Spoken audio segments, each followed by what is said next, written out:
Você vê, sei lá, o El Sim. Salvador, em 3 anos, saiu de lugar mais violento da América Latina para os lugares mais seguros, para menos taxa de homicídio que o Canadá. Eu vi isso aí.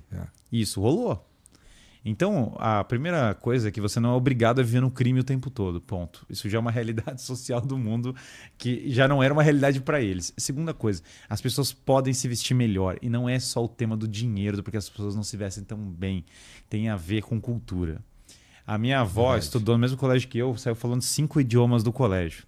É o mesmo colégio, é o mesmo padrão social, é o mesmo meio. O meu bisavô, no interior do Rio Grande do Norte, estamos falando do interior do Rio Grande do Norte, decorava textos em latim. Então, o passado era perfeito? Zero a ideia de voltar para o passado, zero era perfeito. Mas a gente tem que entender que a nossa cultura passou por uma crise educacional e de valores razoável. E isso tem um impacto, e isso impacta a nossa vida. A destruturação da família tem a ver com o quê? Revolução sexual, o fato do cara ter uma cultura de consumo que não havia, o cara tem um padrão, ele quer consumir várias coisas. O relativismo, né? Relativismo, perda da verdade objetiva. Senso de que, cara, eu preciso casar e ter filhos, eu tenho uma responsabilidade perante essas crianças. Esses sensos nós fomos perdendo. Sim. E isso tem impacto na vida das pessoas. O pai e a mãe estarem juntos, muitas vezes o cara tinha dificuldade, sem dúvida, mas o cara tinha que olhar e falar, cara, vamos tentar dar um jeito de melhorar esse relacionamento. Hoje a gente tem uma cultura do descartável. Começa a dar problema, separa dessa pessoa, deixa ela pro outro lado, dane-se as consequências. E o efeito disso é que o cara divorcia uma vez, divorcia a segunda, divorcia a terceira, divorcia a quarta, vai numa espiral descendente. Quando você olha para a família e volta para o modelo, cara, pai e mãe cuidando dos filhos, nada muito fora disso, historicamente esse modelo tem um sucesso muito grande ao longo da história. Deve ter um motivo do porquê ele tem um sucesso. A gente... Você acha que são possíveis outras configurações de família? Estou jogando aqui, me conta aí. Não, claro que possível mas eu estava tentando imaginar o que você estava pensando de contraponto, ver se seria mais ou menos isso. Será que o brasileiro ou o carioca simples de 1930, ele tinha o nível de liberdade que ele tem hoje? Ele poderia falar, fazer, acessar os lugares que ele acessa? E eu estava fazendo essa reflexão aqui enquanto vocês estavam falando e pensando, cara, hoje a gente tem uma aparente liberdade, mas é uma liberdade totalmente cheia de limitações também. Por quê? Isso é uma coisa muito curiosa para a gente pensar.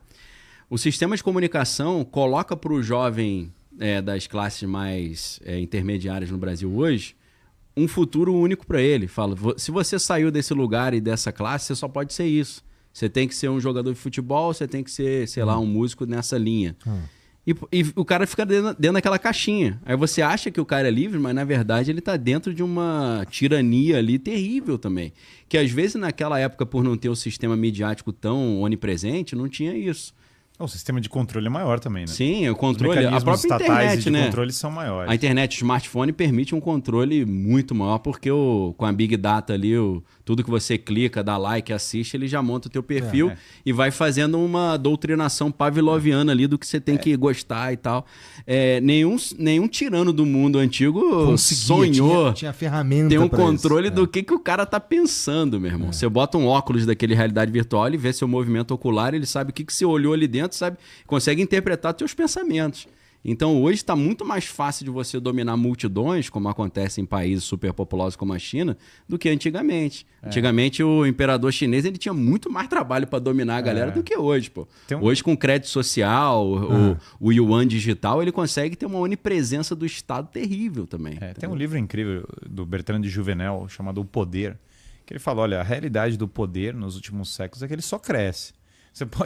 Ele muda de nome, você cria ilusões para falar para as pessoas, agora você é livre. Mas os mecanismos de controle objetivamente só estão crescendo. O Estado francês de hoje é muito maior que o Estado da época do Luís XIV. Na época do Luís XIV, o Rei Sol. Todo mundo fala, cara, o ápice do poder tirânico. Se ele era o Rei Sol, o Macron é o Rei Via Láctea. Cara, interessante, né? Se bem que o Macron tá passando um dobradinho lá, mas vamos para outro assunto. As províncias francesas, boa parte das pessoas sequer se consideravam franceses em primeiro lugar. O cara fala, eu sou cidadão de Bordeaux. Sequer o cara tinha uma noção clara de quem era o rei da França no período. Então você fala, pô, o rei que tiranizou todo mundo. Você fala, na verdade o cara nem sabia quem era o rei muitas vezes. Aí você pega no mundo atual, você não tem como escapar para lugar nenhum. O mundo inteiro, o cara pega 3 bitcoins, já tem rapidamente um cara lá em cima dele, um drone olhando onde ele está indo. Então, a gente tem que tomar cuidado com o fato do poder criar mecanismos para fingir que não controla, você tem direito disso, você é super livre, viu? Você bota até um crachá livre. E aí tem um drone te seguindo, você tem o crachá livre, você tem um QR Code no punho. Deixa eu ver se tu é livre mesmo. Deixa eu ver. Tu é livre, pode passar. E aí quando o cara fala o que é contra o sistema, ele deixa de ser livre. Então isso muitas vezes é ilusório, é falso. Até o Jean-Paul Sartre, que eu não gosto muito dele, ele falava, você é livre para fazer exatamente o que você tem que fazer. Tá mais ou menos nesse naipe hoje. Né? Ou para falar o que você tem que falar.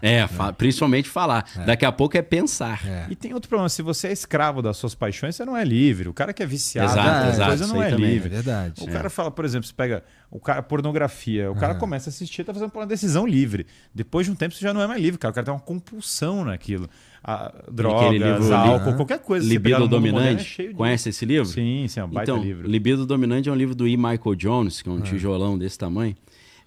Liberação sexual e controle político. É interessante a história porque ele faz aí ele vai voltar em Agostinho, que é legal, eu sei que o Guilherme gosta.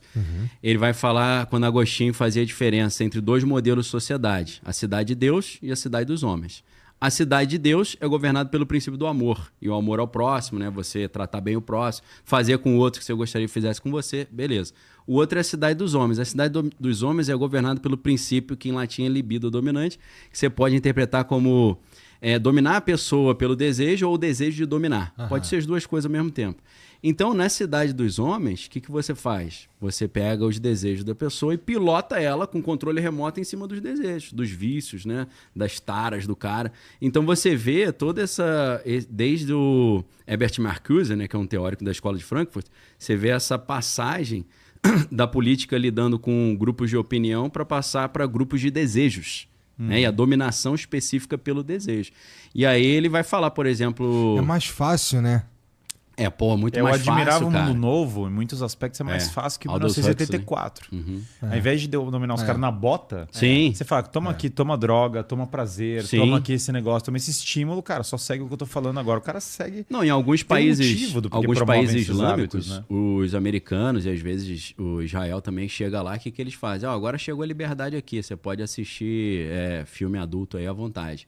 Aí o cara fala, esse maluco é gente boa, ele tá me liberando pra ver essas paradas. Tá nada, ele tá querendo ferrar com o cara, entendeu? Claro, o cara é mais frágil. Se o cara tá fora de forma, se o cara tá viciado, se o cara tá fraco, ele é mais facilmente controlado pelo sistema. Se o cara tá fit, intelectual, autônomo financeiramente, o sistema tem muito menos poder sobre o cara. Você pega aqui, você vai falar, a cultura dos anos 30 ali, todo mundo era... o cristianismo era preponderante. Sim, porque toda cultura tem uma religião. Não importa qual que você vai olhar. E na era atual, você tirou a religião cristã e agora você tem a religião woke, a religião política. O cara criou a ideologia política como uma religião completa. Ela tem os seus adeptos, os seus acólitos. Sim. Eles perseguem todo mundo que é contra. Tem uma Inquisição. Funciona como uma religião, né? É religião, né? Eles usam até a tipologia da religião, né? Na Inquisição original, a Inquisição surgiu para acabar com a seita dos cátaros, que inclusive faziam coisas horríveis como matar mulheres grávidas, coisas desse tipo. E você tinha a chance do cara se defender e a chance do cara se arrepender e pular fora do negócio. No zelo atual da religião atual, se o cara falar um negócio, o cara já entra numa esteira, né? o cara imediatamente não tem tribunal, não tem nada. O cara é rito sumário, né? É rito sumário. Excomungado até pelo Tribunal do Povo, né? Porque para você fazer um cancelamento antes sem internet era mais difícil, né? Hoje, o Gilles Deleuze, que é um filósofo francês, ele fala sobre isso, né? Foucault falava sobre a sociedade disciplinar, que é quando você tem um poder central que fica dominando todo mundo, mas agora o poder está diluído, né? Não é mais vertical, é horizontal, ele chama de rizoma isso. Está numa série de livros 1000 Platô, para quem tiver disposição de ler. Então, não é mais o Estado que vem em cima de você e fala, irmão, tá errado, vou te botar no chilindró. Agora é o teu vizinho que fala, vou te denunciar, irmão. Vou clicar aí no botãozinho denunciar aí no WhatsApp aí. Então, hoje, a gente pensa assim, poxa, a gente tem liberdade pra caramba. Mas o cara que te denuncia, em geral, ele tá, na real, querendo se promover. Também. Isso, né? Isso. Tem uma busca incessante pelo poder. De se afirmar. De entrar na oligarquia reinante. É um conceito de violência, tem um pouquinho a ver com o Pierre Bourdieu, que é o sociólogo, que eu tenho várias diferenças com ele também, mas ele tem um conceito de violência simbólica. A violência simbólica tem a ver com mais ou menos com uma seguinte ideia, a grosso modo. É eu me afirmar pela supressão da afirmação do outro. Eu apareço amassando o outro, né? Então, só isso que tem. Isso tá virando um padrão hoje em dia também. Né? O Mas isso é natural que fosse acontecer também, né? Isso é uma realidade do poder, né? Se você olhar qual é o poder... tá piorando isso, né? É porque a gente tem que entender um pouco como funciona o poder no mundo atual, né? Então, o sistema de governo do Ocidente atual, pós-iluminista, né? A gente estava até falando sobre isso. Basicamente, o mundo, os países se afirmam como repúblicas ou qualquer coisa, mas eles são muito mais oligarquias. Você tem um conjunto de pessoas com poder, mas sem responsabilidade pessoal. O cara não paga as decisões daquilo. No iluminismo, houve uma ascensão, porque antigamente você tinha um sistema moral em que você está subordinado a Deus, depois você tem a hierarquia de um rei, depois você tem uma família. Em primeiro lugar, você fala, cara, tira Deus. Deus não é secularização. Deus morreu, como Nietzsche falava, né? Tal, assim Deus falou morreu, Zaratustra. já tô passando mal. O cara começa nessa. Então, tira Deus da jogada. Beleza, então vamos secularizar. Começa a religião política. Depois, agora o rei tem que morrer, porque quem é o rei? Então, do Pedro II, no iluminismo eles que tiram na verdade Deus... era um cara de altíssimo nível para o Brasil. E tiram Deus e em Deus a razão, né? Só que é uma razão que vai arrancar a cabeça de com quem não concorda, né? Então, liberdade, igualdade e fraternidade, mas se não concordar, a gente manda pra guilhotina. Então você pega uma figura como Dom Pedro II... Você fala, pô, que liberdade é essa, irmão? Exatamente. Princesa Isabel, que, sei lá, teve o pecado de abolir a escravidão, isso é uma pessoa mais alto nível que todos os presidentes que o Brasil teve em geral. Arranca eles. Agora a gente vai ser livre. O que é livre? Você vai ter uma oligarquia positivista, maçom, sei lá o que, tudo, toda agrária, monopólio, blá, blá, blá, a gente vai mandar.